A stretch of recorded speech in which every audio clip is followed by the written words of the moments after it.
Hello and welcome to another episode of My Model Corner. In this presentation, I'll be building the F-22 Raptor. There is certainly no shortage of model videos posted on the internet concerning Raptor kits and in particular the Hasegawa set.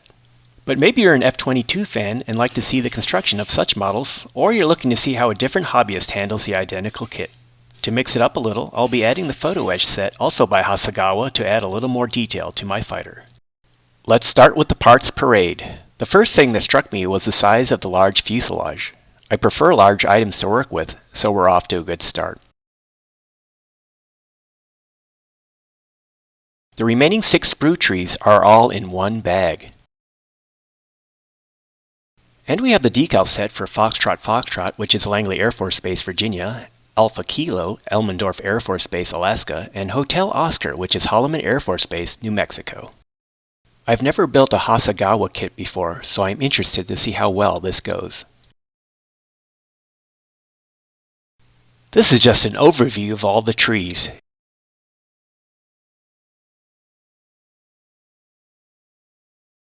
The photo etch array only has a limited number of pieces. We have thinner doors for the weapon bays, seat harnesses, heat shields for the bulkheads at the engine nozzles, and some cockpit details. The parts will actually require little, if any, manipulation to bend into shape. It should be very straightforward to add them to the model. Looking at the plastic kit, I find that the cockpit consoles have good detail, and the photo etch replacements would not improve the look, so I will forego using those particular pieces. Other than the rudder channels and the side paneling under the left and right consoles by the pilot station, this is an all-black painted ejection seat and cockpit. Therefore, detailing of this area is essential to bring out some features. Otherwise, we'll just have a black lump beneath the canopy glass. I scrape away paint around the controls in the main cockpit to highlight the switches, knobs, and buttons. I also scuff the edges of other raised structures to enhance the look. In addition, I randomly drag my knife around, creating scratched surfaces. This clip demonstrates how the buttons around the MFDs can be emphasized just by scraping the black paint off.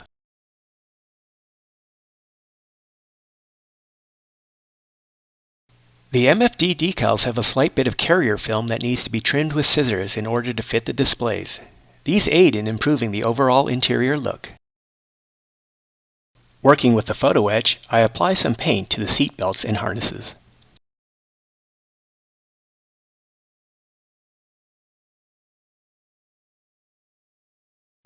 Next, I cut the pieces from the frame using a sharp knife. These parts have a tendency to fly off, so holding them down while also wearing eye protection is recommended. I don't need a well-defined bend in these cloth belts, so I use tweezers to make the curvature. Finally, I add the seat harnesses using cyanoacrylate glue. I use a sewing needle dipped in black paint to add the striping to the ejection seat handle.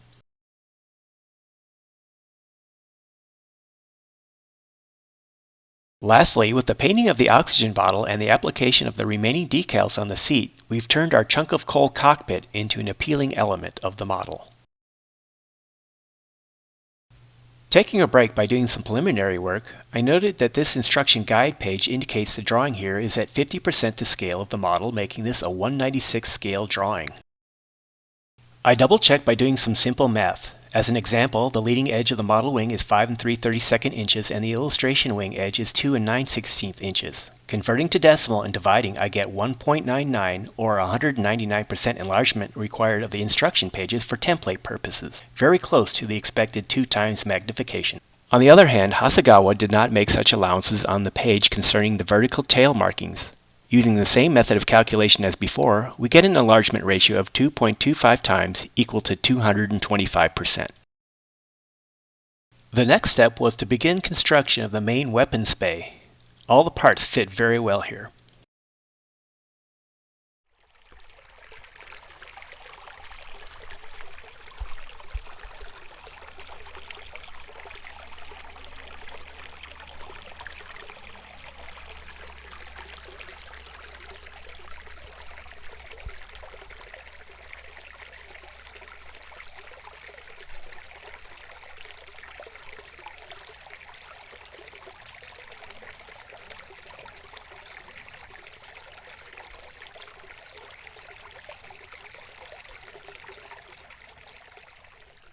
The raised portions on the upper and lower fuselage are quite pronounced. I have seen that many manufacturers are overdoing this for the F-22 and the F-35 models, so it does pose a problem for kit builders who want a greater accuracy in the look of their stealth fighter replicas. We can sand down the raised portions, but this is a bit of work and kind of scary. You could easily overdo it. There are numerous little pieces to add to the landing gear bays. I left some of the doors and bulkheads on the sprues to aid in affixing these tiny parts.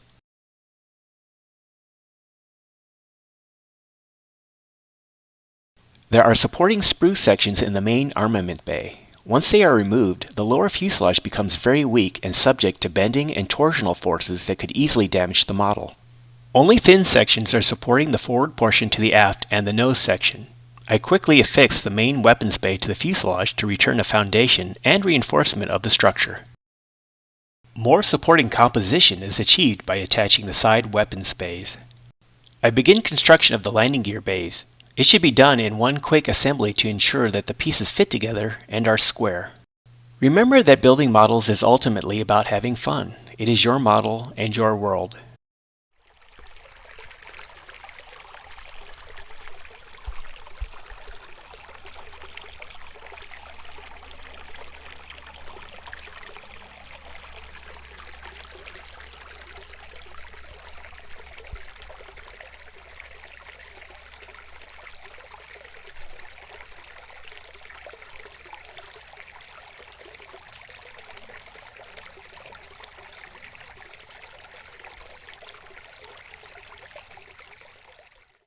Time to airbrush the afterburner section and aft turbine fan blades.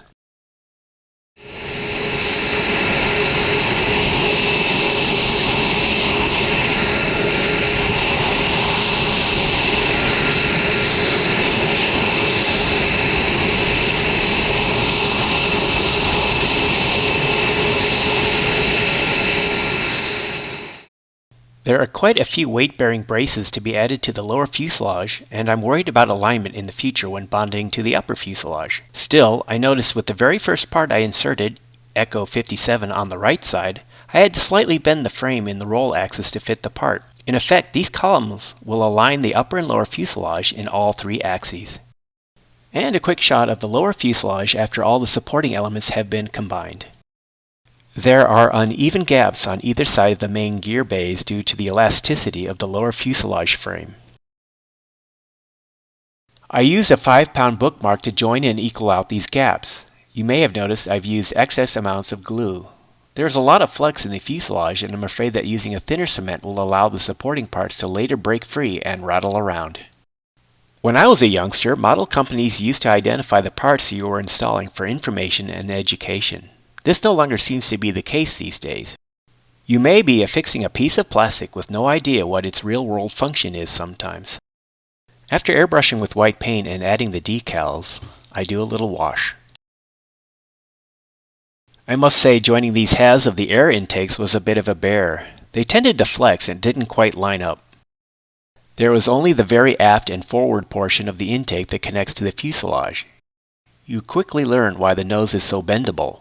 It allows the intake to match up. Unfortunately, this step creates seam lines that will have to be worked out. Prior to bonding the upper and lower fuselage halves together, we need to install the cockpit. The contacting edges are barely touching. I attached some sprue to shore up the assembly. To bond the entire body of the jet together, we're going to have to ensure that all these pins and their adjoining holes match well. To start, my plan is to use the heavier tester cement for the contact points and larger flat surfaces between the two halves that need stronger attachment. I'll fine-tune the bond using Tamiya thin cement. With all this excess heavy glue, I feel like a kid again when I used a whole tube of glue just for a single model.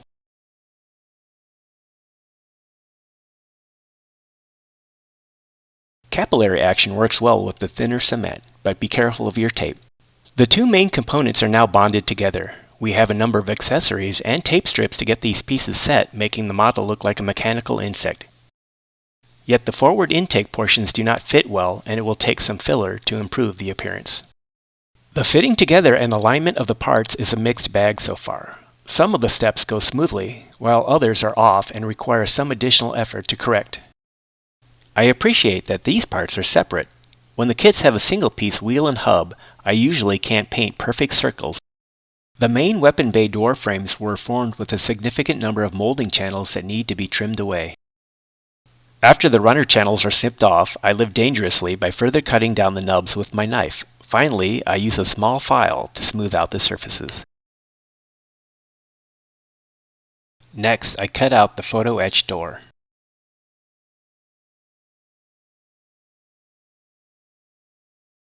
I apply cyanoacrylate glue, aka super glue, to the supporting frame and then attach it to my photo etch weapons door. The glue has cured on the fuselage and it's time to remove all the fixtures and tape. I do more touch-ups of the joining with thin cement where the tape strips were located and any small breaches I may find. I'm using perfect plastic putty for the first time to remedy the areas of seam lines and gaps. It's fairly thick coming out of the tube, but I like the fact that this material is workable with water on my fingertip for easy manipulation and cleanup. I achieved different results during dry fits prior to the joining of the fuselage sections, so I went ahead and affixed and will work and adjust with this final outcome.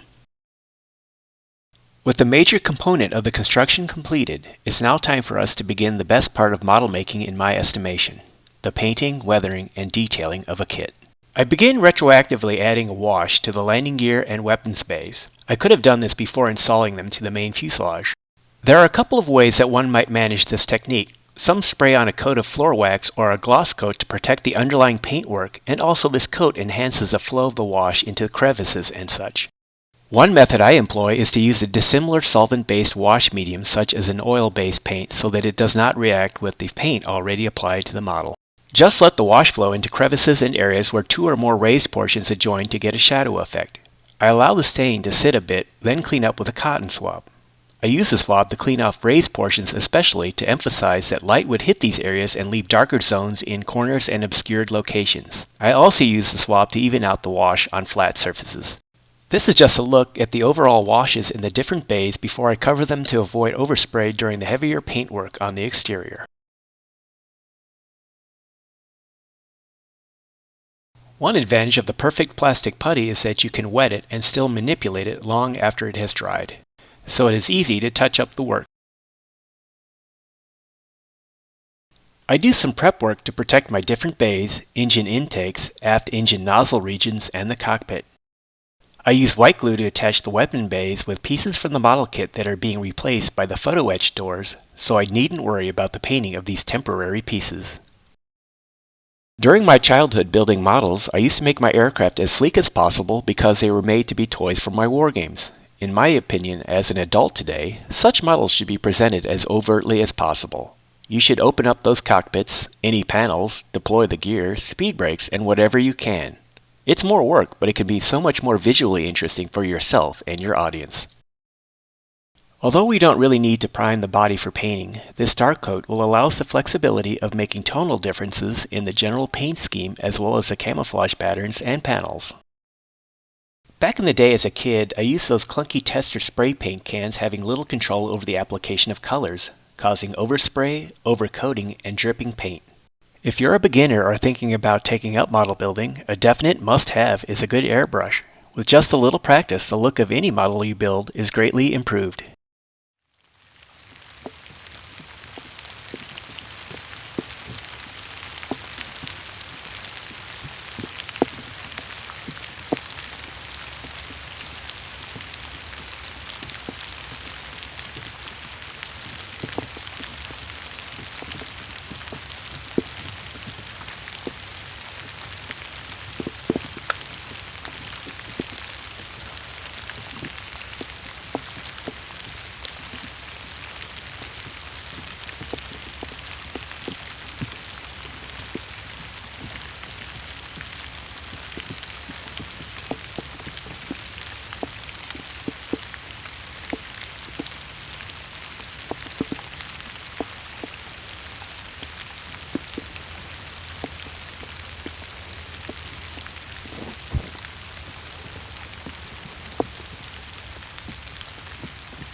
Studying various images of the actual F-22, there is quite a variety of looks in its external appearance. It can look factory new, but it can also look so different with faded paint, uneven panel colors, leaking fuel, and the like. In this image, you can observe those multiple tonal differences, fluid leaks, and even the air refuel door reference markings are partially missing on this jet. His wingman has various structural modifications or repairs on the right wing. Consequently, identical jets from the same unit can look very dissimilar. Therefore, you have much leeway as to the final look of your model. Almost anything goes and is acceptable. I begin airbrushing in the lightest color, which is mainly on the edges of the flight control surfaces, engine intake lips, and some paneling on the main body of the fighter. At this stage, I do not worry about masking off any portion of the surfaces yet. I use the black shading underneath to aid in creating differences in the darkness values of the paint, simulating fading, wear, and shadows. We can apply the paint mist unevenly through random strokes, giving us those tonal contrasts. If you ever get to see the F-22 in action during an air show demo, definitely take advantage. It's quite amazing what it can do with its thrust vectoring capability. I have a link in the description below to a video of the Raptor doing an incredible aerial exhibition, and the visual clarity is quite striking. Do you remember your very first model project? I was about 8 years old and I built a stock race car. It was horrific. Gobs of glue and paint with decals everywhere. The first aircraft I ever built was an Me-109 Messerschmitt. I kind of wish I still had those models from my earliest kit building days. I've always been intrigued by miniatures, and the more detail, the better. I think it stems from my childhood memories of seeing the reruns of a black and white 1957 movie called The Amazing Colossal Man. It aired occasionally on WFLD Channel 32 in Chicago back in the days before cable and satellite television.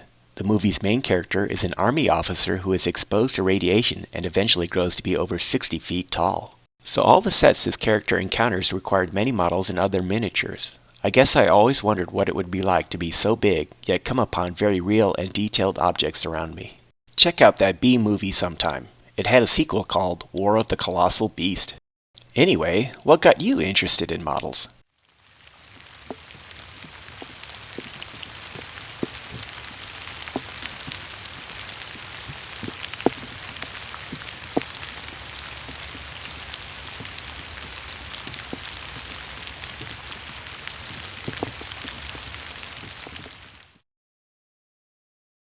The lightest areas of the external surfaces are complete. I use this method of freehand painting to start so that the overspray of the sky gray will add to those shading variations in the final result of the exterior paintwork. I add masking tape to now protect areas of the first color prior to applying the second pigment. We can start with the easiest portion, which are the straight edges of the flight control surfaces.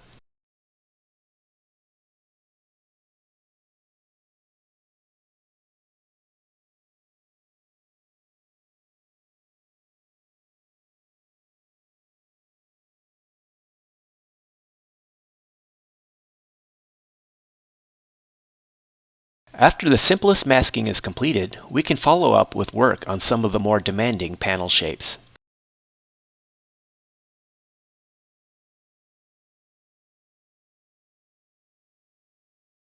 I continue with my customary technique of cutting out template shapes to aid in the airbrushing of the camouflage patterns. Although I should have lightened the contrast settings on the printer, the panel lines are still visible in the illustrations and assist us in correctly positioning the cutouts to the panel lines of the model itself.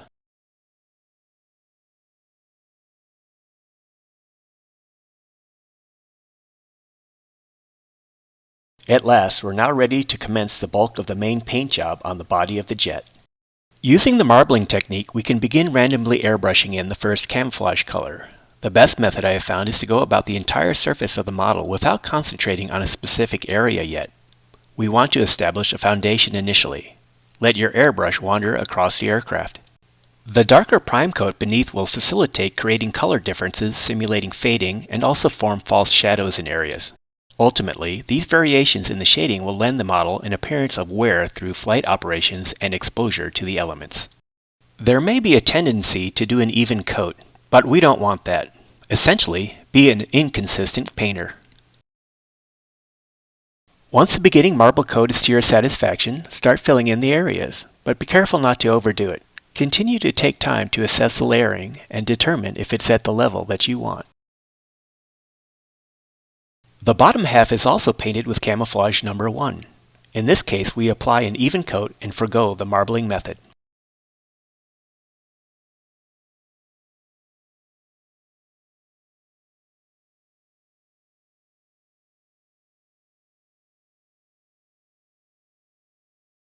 In the next step, the first templates are removed.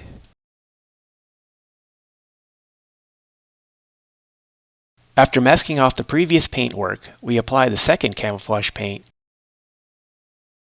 I usually try a smaller piece to start to determine if my colors are appropriate and to iron out any complications prior to working the main fuselage. This excerpt of the tail flight surfaces demonstrate the approach I use with these floating camouflage templates. We can start by focusing more on the inner portion of the pattern and only misting the borders.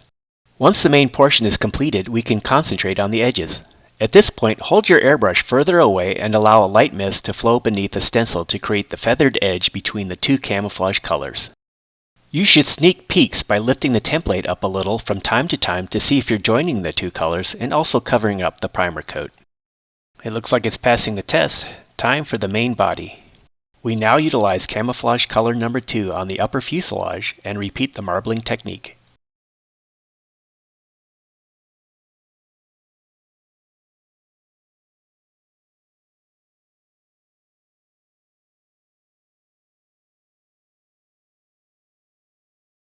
While we wait for the paint to cure and set on our F-22, let's work on the aft engine nozzle section.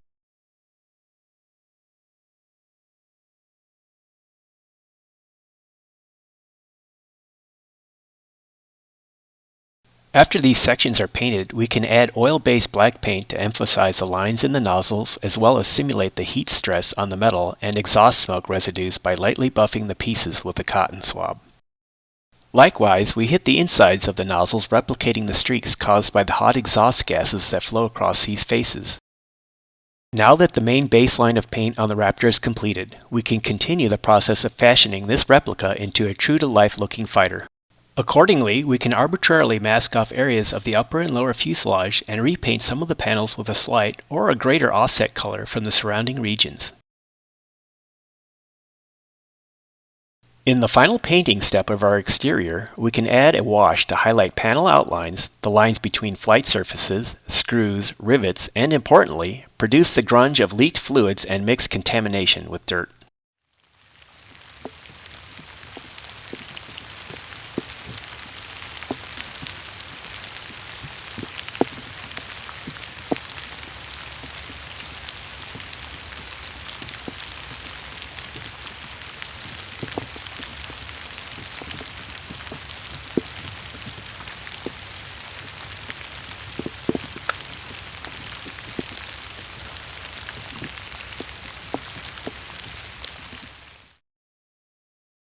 We can add some final paint touches such as the lighting strips on the wings, vertical tails, and the nose of the jet. Next, we paint the canopy frame, both the outer gray and the inside black after masking off the glass.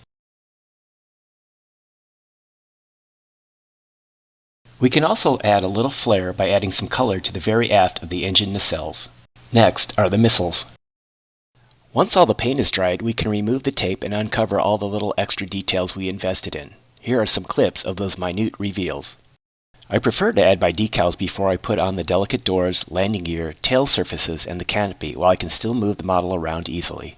And I choose to apply my decals after weathering and washes to avoid damaging them because I usually continue to modify model exteriors as I repeatedly examine them. I begin by brushing on microset, then apply the decal. I lightly dab away the excess moisture. After I'm satisfied that the decal is in place, I roll the cotton swab to remove any air and liquid under the decal as well as press the emblem into position. Repeating the steps of decal application, I add the Alpha Kilo tail letters signifying an F-22 based at Elmendorf Air Force Base, Alaska. This time I show the final step of adding microsol to permanently set the decal. I usually opt to apply about 3 coats. Next, the air refuel door markings are affixed. This decal is particularly affected by the sawtooth pattern on the fuselage, so I apply pressure to ensure the raised outline shows through. Once all the decals are in place, we can retroactively add some weathering and washes where appropriate. Earlier, we airbrushed some fuselage panels in sky gray. This was partly done because there are decals simulating screen or mesh panels that will stand out better once they are pasted to these lighter sections. Time to install our most delicate features: the landing gear, engine nozzles, missiles, weapon bay doors, tail flight surfaces, air data probes, the HUD glass, and the canopy. Model building can be rewarding. You can achieve your own new personal best with each kit. Strive to do your best. I find model building and detailing frustrating at times, but at other moments I look at my models as I work on them and go, gosh, isn't that pretty neat? Okay, we're about ready to step to the jet and do our pre-flight walk around. Take care, and we'll see you later.